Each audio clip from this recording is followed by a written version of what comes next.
This time on Engine Masters, light makes might. You know that making your car weigh less makes it go faster. But do lightweight engine components make more power? We're here to find out.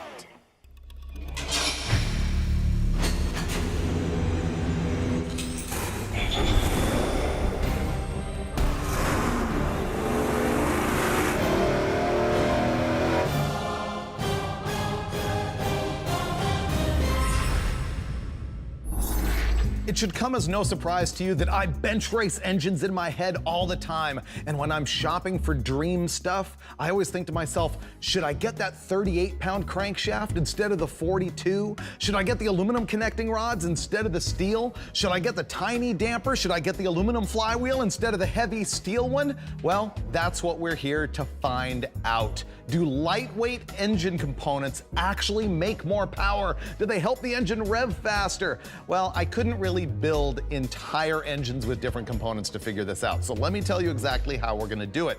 We're gonna use this small block Chevy, and I'll tell you all about what that is.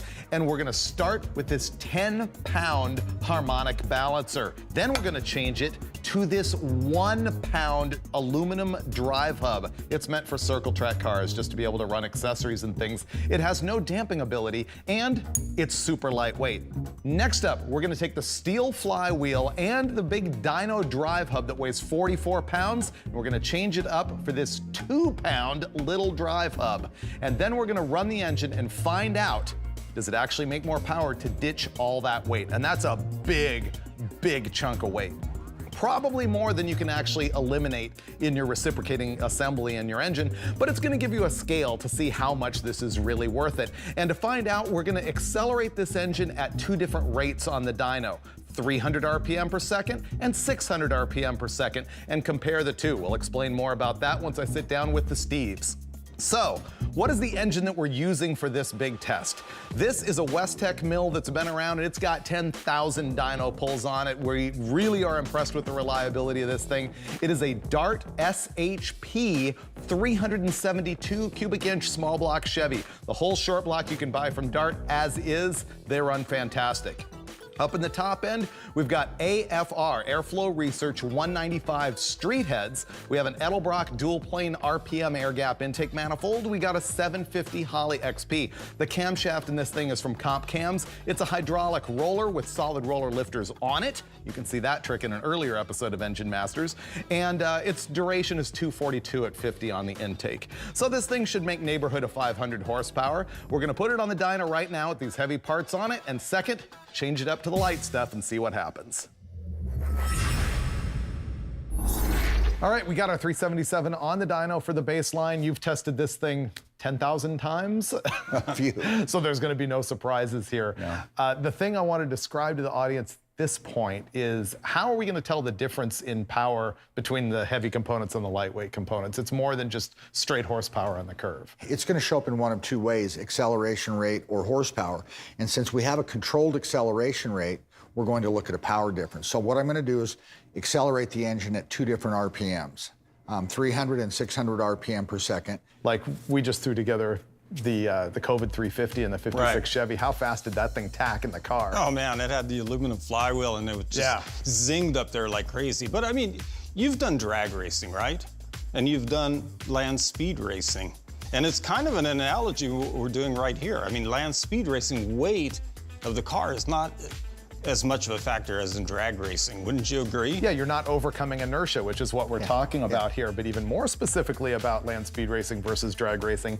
In land speed, like at 250 miles an hour, I'll gain 300 RPM in 30 seconds, whereas in drag racing, the engine's going, nyeh, nyeh, you know, it's revving fast. That's basically what we're gonna duplicate on the dyno here. Is 300 RPM per second is a slower than realistic acceleration rate, and 600 is, I don't even know what the scale is in a real car. I think even 600 is slower than first gear in a Pro Stock car. Oh, yeah. Oh, for sure. Yeah, it's something that extreme. But 600 is actually a pretty quick acceleration rate. That's actually a common test acceleration rate for comp eliminator Pro Stock style engines. Okay, so what we're gonna see when you go in the room is, first you're gonna run it at 300 RPM per second, then you'll reestablish your temperatures and everything, and then you'll run it at 600, and we'll look at both plots. Exactly. Cool, we're ready. Okay, let's do it. Yeah, don't blow it up, Steve.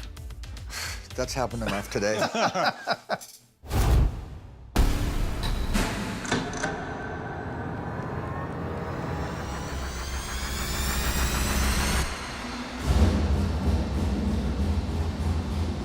This is it. This is our baseline with a regular weight flywheel and a normal harmonic balancer.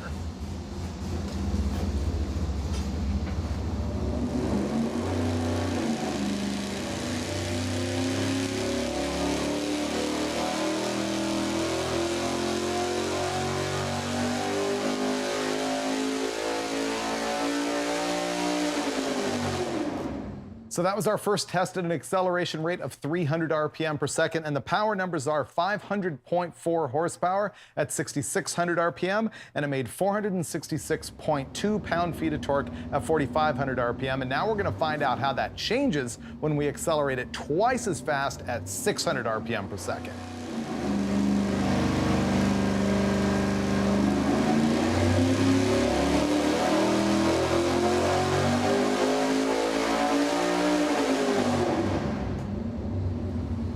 It's always interesting how much power it loses when you do that. It was more than I would have expected, I think, like it, just yeah. judging by the numbers flashing by. But I like the higher acceleration rate for the sound of that thing zinging up, but Yeah. I think I like the power numbers at the slower rate I know. better. You always like the best power number regardless Yes. of whether it's realistic in the actual Oh, world. yeah, who cares about that? That was 600 RPM per second, and our peak numbers have changed. Now we're looking at 457.7 pound-feet of torque at 4,300 RPM, and the horsepower dropped to 488.3 at 6,500 RPM. Now, the data part of the program.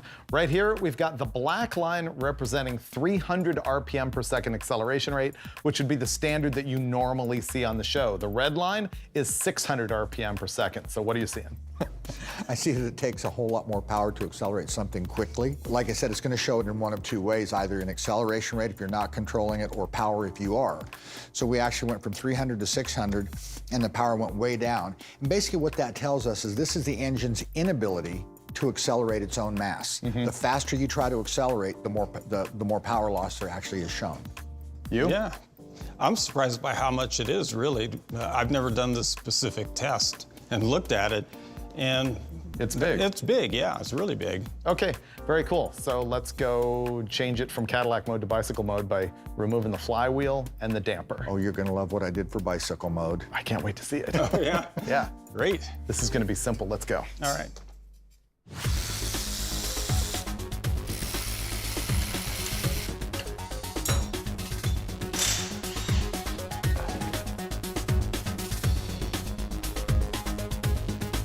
Whoa, Steve-O. I was expecting maybe an aluminum flywheel or something, but you just have a drive hub. Well, Where'd you get that? we wanted to reduce the weight, so That's On- reducing it. on my old race boat, we had these PTOs. It's an 1 3/8 10 spline. And so thinking about this test, I thought, let's try and make it as light as possible. So I really wouldn't recommend doing this as a normal practice, but for one dyno session, you know, a few pulls, I think we're okay with it. It basically has no dampening at all. You may want to take a look at this thing. It's And the center of it's nothing mass but a is- steel hub. There is no center mass. We basically removed the whole drive hub, you know, the drive plate, Yeah. the whole flywheel. We've removed everything. All there is splines in the back of the crank. Boy, that's gonna be good. Yeah. Good thinking.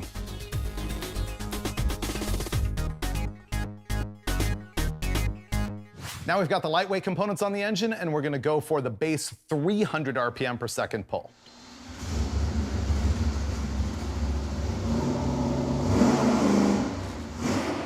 Now, how can you tell that relay likes it? I know, because he's playing with it. How come it just makes the engine so much more wicked? It just does. It It's sounds cool. way better, too. Yeah.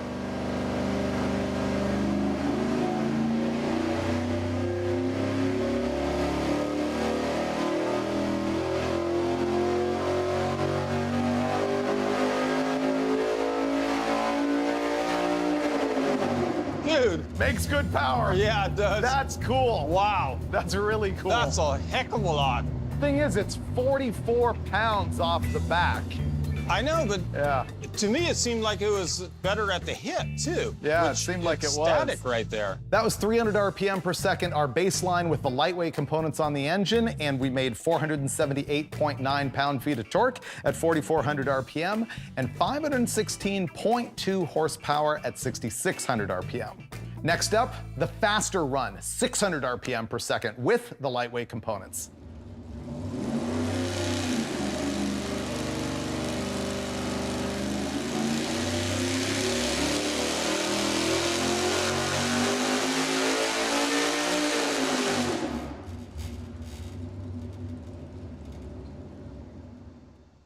So on our faster 600 RPM per second pull, we made 474.7 pound-feet of torque at 4,600 RPM and 511.4 horsepower at 6,500. So 300 light? Yeah, the first thing we should look at is the test we just did at 300 RPM per second with the lightweight components, or should I say the non-existent components? That makes them light. Right. They are vapor. Yeah, it's... So there came up quite a bit. New power peak for this engine though, 516.2. It's never been there before, at least not with this particular combo. Right. Now this is going to be the comparison of the heavyweight parts versus the super lightweight parts. Wow, train tracks, absolute the same except for right off the hit. Yep. Wow, that's amazing. So if it wasn't obvious, the red lines are with the full weight flywheel and drive plate, 44 pounds worth, and with a 10-pound damper versus the components that weigh a couple pounds each. I'm glad you decided to put this kind of like on the test schedule. Yeah. We've done this before, just kind of like with the acceleration rate stuff, but we've never taken the time to put that small of a balancer, or hub, I should say, on it, and actually really try and lighten the components. And taking all that flywheel stuff off, I mean, it sounded like a sprint car when I touched the know, it was throttle. great. Yeah. It sounded like a mini top fueler the way you could whack it. Yeah. Yeah, I know, it was great. So I did the math on the difference between these two. We lost 12.7 pound-feet and 15.8 horsepower by adding heavyweight parts, or we gained those numbers by going to lightweight parts. Light ones, yeah. Yeah, and it looks to me like that's exactly the change within a spec at every point in the curve except for right here. Yeah, that's a big deal. It's a huge deal. Yeah. Where do you find that? Amazing. All right, let's have a look at 600 light versus 600 heavy. Wow. It's even more. Even bigger change when you're accelerating the engine faster. It hates it even more to have to carry all that dead weight. Wow. So I did the math on this also. The change is far greater. So at 300 RPM per second, the loss with the heavier parts was 12.7 pound-feet. It's 17 with the faster acceleration rate. And the horsepower changes from 15.8 to 23. Wow. So the faster you accelerate the engine, the worse it gets when you've got heavy components in the rotating and reciprocating assembly. I mean, there's sections in here that are almost 30 horsepower. That's crazy. Isn't it? Yeah, like I say, we've done this before, but I've never seen gains like that. I've never worked that hard to get the weight off. What's really interesting to me is not only that we showed the difference in power, but that we showed the faster you accelerate the engine, the worse it gets. Yes, yes. That's really my key takeaway at this point. In the car, it's going to vary a lot more than that because you're going to be accelerating sometimes a lot faster than 600 RPM per second. Yeah, I think for sure. And the other thing that's interesting is when we saw you playing with the engine before it was running, you're doing the wabba, wabba. Yeah. It also comes down much faster. You ought to see what happens when I hit the off switch. It just ding off. Half a rotation and it's poof. Yeah, it's just done. dead. It starts easier, I swear. Yeah. No, it did. Yeah. When you started, I was thinking through that, and it's because when it first starts and it's only got a couple cylinders hitting, it no longer has to overcome all of that stuff to get running. It just bam! At first, I thought this can't be, but then I shut it off, and it was literally, I could barely touch the start button. Boom, boom, and it was running. Totally. So all of it, it's wild. You know, something else I was thinking was in the car, it would make more difference in first gear than it would in high gear. Right, because of Faster acceleration rate. But let's get into the real world downsides of it. First of all, we took 44 pounds off the flywheel alone. In the real world with a small block Chevy, steel flywheel is gonna be about 30, 32, and aluminum's gonna be about 15. Okay. So you're taking 15 pounds off. Okay. So, and then with the front damper, I don't know what the weight is on those, but you could go from a 6.5 to an 8-inch, and that's a difference. So I guess what I'm saying is that the scale in the real world for an engine like this is going to be smaller. Sure. I mean, we were demonstrating what happens, but by the time you're done with a good piston and a lighter connecting rod and buying the 60-pound big block crank or the 43-pound small block crank, by the time you're done picking away, you've knocked 40 pounds out of it. You can take 30, 20 pounds out of the crankshaft in a lot of cases. Right. Which, don't forget, is also just weight off the car. Yeah. And weight off the nose of the car. So yeah, I think you're gonna have to go further to get this kind of gain on this engine in the real world than we actually did on the dyno. Because the other thing is, you don't even want to run this thing over and over because it's got no damping in the front whatsoever. I don't like the idea of having no dampener in the front. I'm perfectly fine with like a little 6-incher, as long as it has some sort of ability elastomer or something there to dampen it.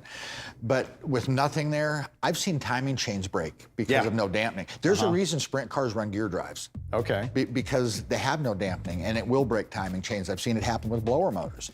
So a lot of this stuff, you know, the jerking back and forth, crankshaft manufacturers will tell you to use the lightest balancer possible, typically is what they'll tell you, as long as it's a harmonic balancer. Crankshaft manufacturers don't like drive hubs like this. No, of course not. No. So, but it's just, I get that. like I say, it's just demonstration purposes. I think it's also cause and effect. If you don't run a hub, the crankshaft is accelerating both directions more quickly than it would otherwise, which is also why it's breaking those timing sets. Yeah, well, absolutely. With more weight on it, it goes, oh, instead of, hada! And so it's changing direction much more slowly. Again, that's what crankshafts hate, is they hate being at one speed and changing to another. Right. Here's the other thing though, and we were worried about this recently. We just put an aluminum flywheel on my 56 Chevy, and I was worried because if you have a dump truck, you don't want a light flywheel. You need the stored energy of a big, heavy flywheel. If you have a rock crawling Jeep and you want to chug along at 300 RPM crawling rocks, you don't want a light flywheel. You want the heaviest one that you can get. Yeah. But for the drag car that was lightweight with a 411 in the back and a stick, I went ahead and got the 15-pound flywheel, and I think it's helping me for sure. Oh, yeah. It's cool. And it does a little bit of that wah-bah, kind of like this does. You know, I grew up when we were using 50-pound flywheels and 288 cubic inch small blocks. How did the horse pull that? Well, It took him a second. we had 350 or 400 of them with the tunnel ramp, so. But you know, it's a 3,800-pound 56 Chevy or, you know, something with 288 cubic inches. It was not going to leave with an aluminum flywheel, so that stored energy is accurate when you talk about that. Yeah, I guess I make that point really specifically so that you don't realize, hey, let me just get rid of my flywheel and go. You know what it makes me realize about automatic transmissions too, is that when you do drag race converters that get smaller and smaller, that's also an advantage. And when you have lockup converters and big, heavy billet units like in a 4L80 that weigh a ton, that's also a downside. You know, anything you're rotating takes power to do it. The smaller the circumference or the diameter distance from center, the less affected the engine is by that. So the flywheel that's 14 inches in diameter is going to be a huge deal. If it's something located, a drill mark that's located 1.5 inches off center of the crankshaft, isn't going to matter much. Well, I mean, if you're talking about the car, it doesn't end at the end of the crankshaft when you're going down the road or down the track, because you're Drive also shaft, turning the wheels and gears, in the transmission, the main shaft, the counter shaft, all of that stuff. So, yeah. Yep. I bet this makes a bigger difference on a big block with a big Hankin stroke than it does on a little small block too. It absolutely does. And it makes more difference with higher RPM also. Yep, all those things. Like, Yep. ding. Got us thinking. Man, this is really cool. So once again, more answers, more questions, more data, all the stuff that you get every time on Engine Masters. Do we have the hydraulic doohickey? Hydraulic, only doing the manual. Did you hear him when he said that? Yeah. He looked at you like you'd insulted him by saying hydraulic. Hydraulic? Not on my 372, you won't. Yeah. Did you see me? Didn't you just... Like a young whippersnapper. Can you just do it one more time for close-up?